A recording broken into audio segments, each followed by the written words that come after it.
The rhythmic click of the front door latch was my nightly lullaby. These days, a lullaby laced with betrayal. I feigned sleep, my back to the doorway, my fists clenched beneath the covers. The faint scent of unfamiliar cologne, sandalwood and something citrusy, wafted into the room, a physical manifestation of her infidelity. I listened as she tiptoed across the hardwood floor, the subtle creak, a painful reminder of every shared memory now tainted.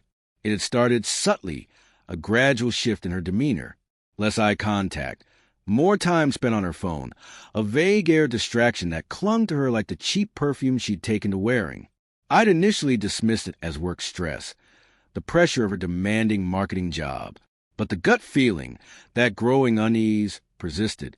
Then came the late nights, the flimsy excuses, the whispers behind closed doors when she thought I was out of earshot.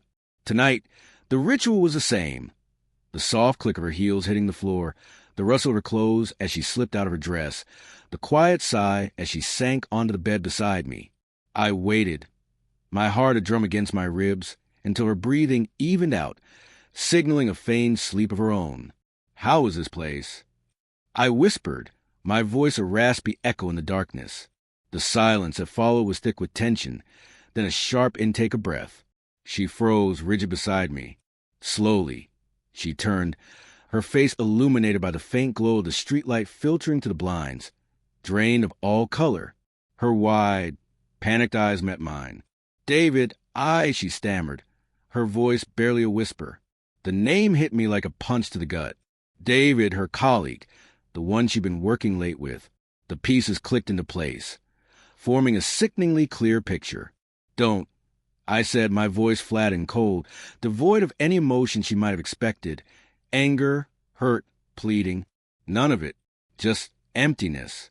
"Don't insult me with lies." The tears came then, hot and fast, accompanied by a torrent of apologies and justifications. It was a familiar script, one I'd played out countless times in my head, preparing for this very moment. I listened, unmoved, letting her words wash over me, each one a further confirmation of my shattered reality. I didn't yell. I didn't rage. The betrayal was too deep for that. Instead, a cold, calculating resolve settled over me. I would make them pay. The next morning, I acted as if nothing had happened. I made breakfast, kissed her goodbye, and went to work. But while she was busy with her meetings, I was busy enacting my plan. I contacted a private investigator, a friend of a friend, and laid out my suspicions. He was discreet, efficient, and within a week he delivered photos, videos, dates, times, locations, irrefutable proof of their affair. It was more than I had asked for, more than I needed, but it fueled a fire burning inside me. My target wasn't just Clara, my wife. It was David. Too. He'd known I existed. He'd seen the pictures of us on her desk, the wedding band on her finger. He chose to ignore it all, to pursue her regardless. He deserved everything that was coming to him. David was a rising star in his company, a slick, ambitious executive with a carefully crafted image. I knew that image was his Achilles heel. I meticulously compiled the evidence. Every photo, every video, every incriminating text message, and sent an anonymous package to his CEO, his wife, his parents, and even his church. I spared no one. Within days, David's world imploded. He was fired. His wife filed for divorce. His reputation was tarnished beyond repair. He became a pariah, ostracized by his colleagues, shunned by his community. His carefully constructed facade crumbled around him, leaving him exposed and vulnerable. Clara, too, faced the consequences of her actions. The news of David's downfall spread like wildfire through her office. Whispers followed her down hallways. Colleagues avoided her gaze, and the once admiring glances were replaced with pity and disdain. She became an office joke, a cautionary tale. I confronted her with the evidence, not in anger, but with chilling calm. She confessed everything, begging for forgiveness, promising to change. But the damage was done. The trust, the foundation of our relationship, had been irrevocably shattered. I filed for divorce, and within months, our marriage was officially over. My revenge wasn't about inflicting pain. It was about reclaiming my power, about restoring the balance that had been so brutally disrupted. It was about ensuring that they both understood the devastating consequences of their choices. The aftermath wasn't easy. There were sleepless nights, moments of crippling doubt, and a lingering ache of what could have been.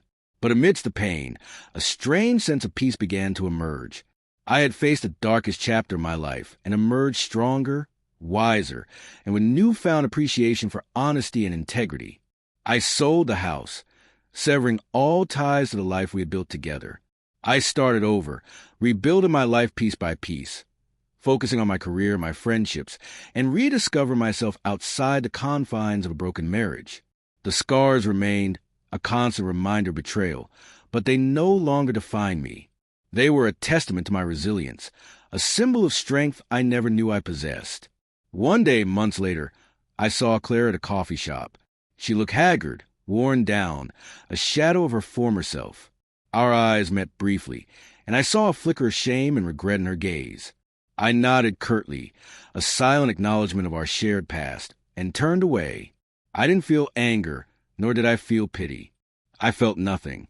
The fire that had once burned inside me had long since extinguished, leaving behind only embers of indifference.